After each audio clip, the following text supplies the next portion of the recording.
Hello, I am Ryan. Welcome to Chinese Crimes, a channel dedicated to real-life cases in China.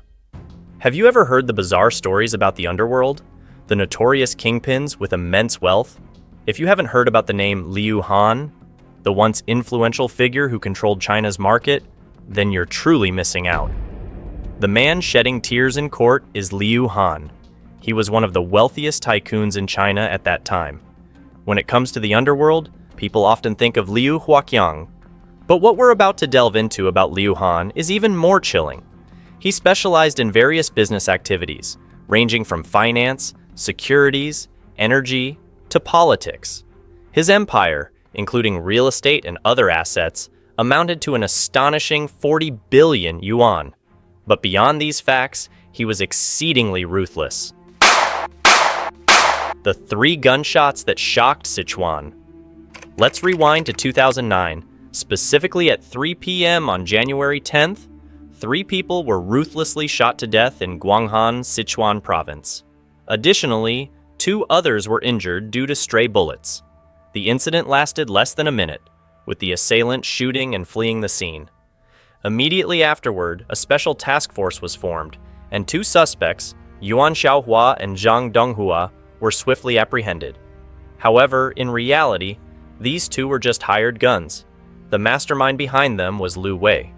Standing at about 1.7 meters tall, Liu Wei was the owner of the first Chang'an Industrial Company, one of the most prominent private entrepreneurs. Within the next hour, a full case file and an arrest warrant for Liu Wei were issued. Rapidly, the police pinpointed Liu Wei's hideout. However, strangely, every time there was a new lead, just as the task force was ready to make a move, Liu Wei could mysteriously vanish and evade capture. In fact, 4 years had passed, and they still couldn't capture him. Once or twice might be considered coincidences, but every time he escaped unscathed, it seemed someone was covering for him. Surely, it wasn't just an ordinary person. To unravel this mystery, the police decided to dig deeper into Liu Wei's background. Liu Wei was quite well known locally. Previously, he had committed crimes numerous times without being caught, then quickly rose to become a major player. In Sichuan, there was also a big shot who wielded immense power. He was Liu Han, the elder brother of Liu Wei. Therefore, it's certain that it wasn't a coincidence that Liu Wei could safely elude police control. Liu Han had used his special connections to surveil the actions and plans of the special forces accurately to inform Liu Wei. After delving into this sinister plot, Liu Han was not only suspected of harboring a fugitive, but was also likely leading a major criminal organization. In other words, this Liu Han was the real big fish, the true underworld boss. On March 13, 2013, a major breakthrough occurred when Liu Wei was officially arrested. 4 days later, another close associate of Liu Wei in Guanghan was successfully captured. After apprehending these 2, over 30 other suspects were also arrested. The Ministry of Public Security decided to expand the investigation and prosecution. The case was then taken over by the police in Haimen, Hubei province, who brought in an elite investigative team from various provinces. They uncovered many shocking truths, not only regarding the 2009 shooting incident, but also numerous unresolved crimes in the locality directly linked to the Liu family. Since 1993, this gang has been involved in several violent attacks, 7 deaths and many others injured. Liu Han alone was implicated in more than a dozen crimes, yet this criminal suspect always eluded the law. He refused to cooperate with the investigation and made meaningless statements. My business? The Hubei police are neither capable nor authorized to handle it. His arrogant attitude rubbed everyone the wrong way, making it difficult to extract useful information from him. Only solid evidence could bring this villain to justice. In May 2013, a special task force from Hubei traveled to Sichuan to investigate and gather evidence. But the situation was far from simple. Local residents dared not mention the Liu family's name. They said they sympathized with the police, but were concerned about their own safety and that of their families. No one could be sure when he would fall into the law's net. they became even more defiant. As a result, the police had no useful leads. Therefore, the police had to patiently encourage and reassure the locals, pledging to bring down the Liu family's empire. Over the next 10 months, after relentless efforts, the long-oppressed people chose to stand up. More and more people provided information to the Hubei Special Forces. The true face of the Liu family, especially Liu Han, became clear. Liu Han was born in 1965 in Guanghan, Sichuan province. Both of his parents were teachers. As the eldest of 5 siblings, Liu Han matured early and became addicted to video games. His second sister, Liu Xiaobin, was once the financial director in Liu Han's business. The youngest was Liu Wei. In 1985, Liu Han was just an ordinary worker. He left the factory in 1986 and embarked on his own gold rush. He wanted to make money by selling wood, and he was very clever. But his intelligence was misused, paving the way for heinous crimes. He made his first fortune by reselling wood. After tasting success, Liu Han became bolder. In 1993, he entered the market with a large quantity of wood, quickly amassing a huge capital. With money in hand, he began to forge political and business connections. For example, he gifted expensive jewelry worth from hundreds of millions to billions of dong, or played betting games, losing money at the table instead of giving bribes. His career flourished rapidly, but his success and ostentation made him many enemies. On February 1st, 1997, while Liu Han was moving to the lobby of the Sichuan Hotel, he was suddenly attacked. 2 shots missed, luckily without causing any injuries. The hired assassin was none other than Liu Han's business rival, the chairman of the construction group named Yuan Baojing. Before advancing to Guanghan, Liu Han had basically monopolized the market, seeing the future as bright as a duck in water.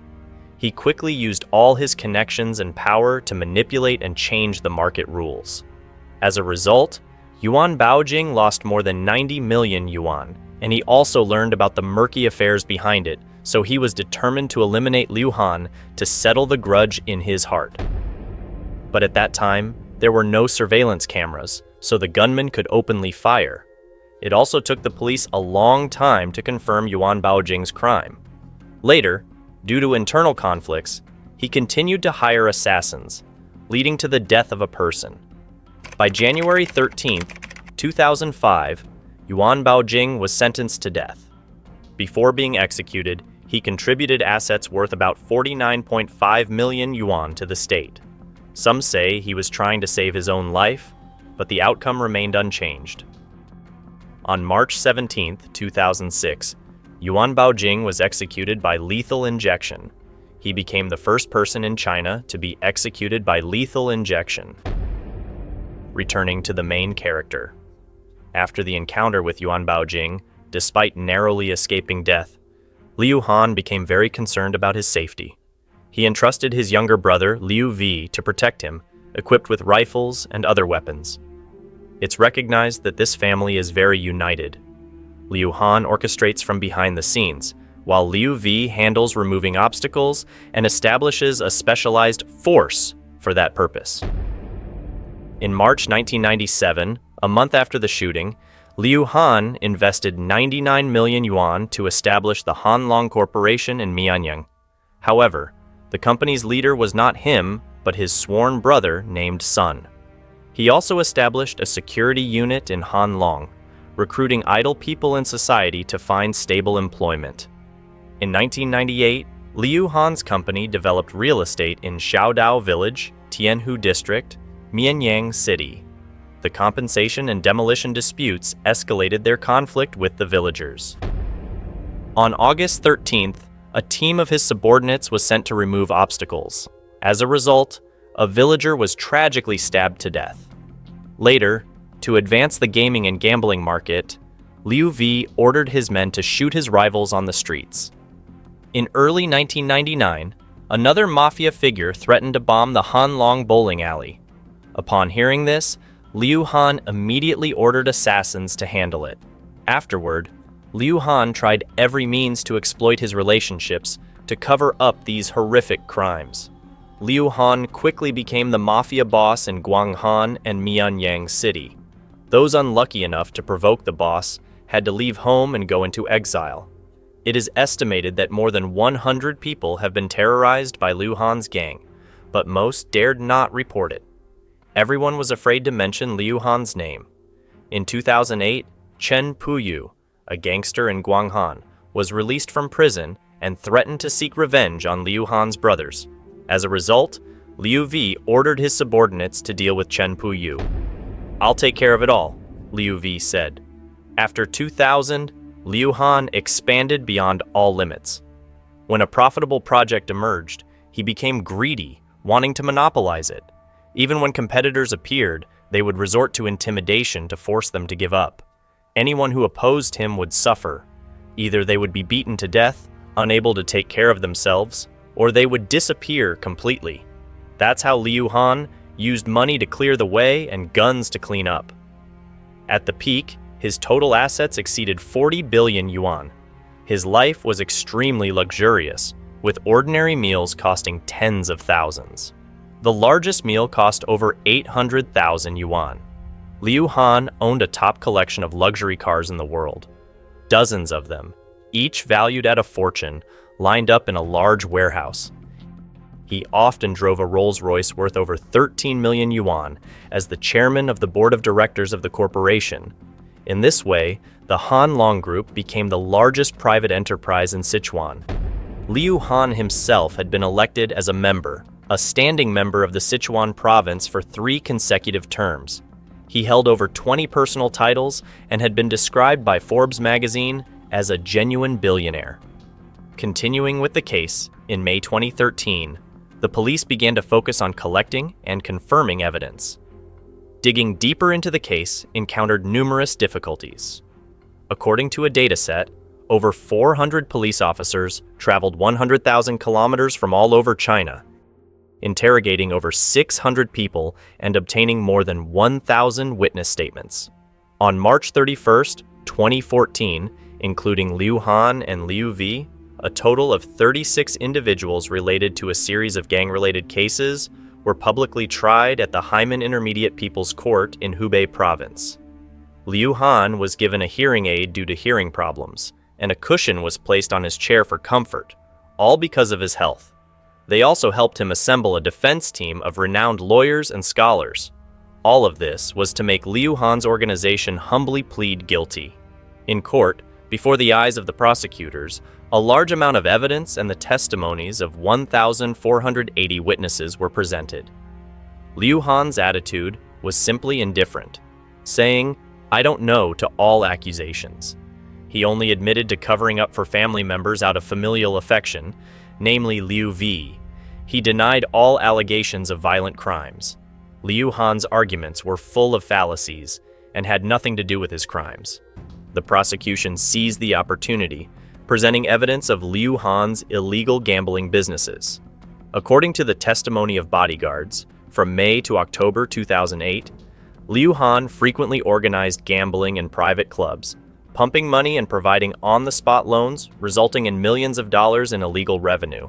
And in his frenzy of wealth since 2008, Liu Han fabricated fake loan projects, fake purchase contracts, and other schemes, defrauding banks and other financial institutions of large loans totaling over 3.8 billion yuan, plus 140 million yuan. These concrete pieces of evidence clearly showed that Liu Han couldn't deny them verbally. The prosecutors had also prepared a plethora of evidence. A total of 20 guns and 677 bullets were displayed in court. Over 100 controlled knives were involved. Liu Han's employees admitted that these weapons belonged to the gang. Then the prosecutor read the testimony of the core member of Liu Han's group, Sun. Sun was the legal representative of the Han Long Corporation, a gang-related company they both established to recruit thugs. Here, Liu Han began his final resistance. Enforcement officers pushed Sun, who sat in a wheelchair, into the courtroom. Despite his slightly frail appearance, he was still an important witness. However, Liu Han was surprised by the sudden turnaround of his once most trusted ally.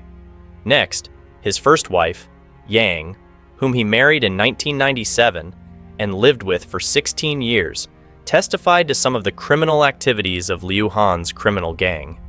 At this point, Liu Han fell into despair, no longer continuing to argue. Although not admitting guilt, with nearly 1,500 witnesses, including close associates, ultimately on May 23, 2014, the Hamnan Intermediate People's Court in Hubei Province, with the first instance judgment, sentenced Liu Han and Liu V, the leaders of the criminal organization, to death and confiscated all their personal assets. Among the remaining 36 defendants, 5 were sentenced to imprisonment, and 5 received suspended sentences. 4 were sentenced to life imprisonment, and 22 were imprisoned, including those whom he had bribed. In August 2014, Liu Han and his brother Liu V were sentenced to death, marking the downfall of the Underworld gang in Sichuan, China. On February 9, 2015, Liu Han was executed, bringing joy to the families of the victims and the affected people. Some villagers even set off fireworks in celebration. Before being executed, he uttered 2 words, "I regret, but it was too late." And this is today's case. Do you have any thoughts you'd like to share? Leave a comment below. Chinese Crimes will continue to analyze real cases in China in the next video. Don't forget to subscribe to the channel and like the video to support us. And for now, goodbye and see you again.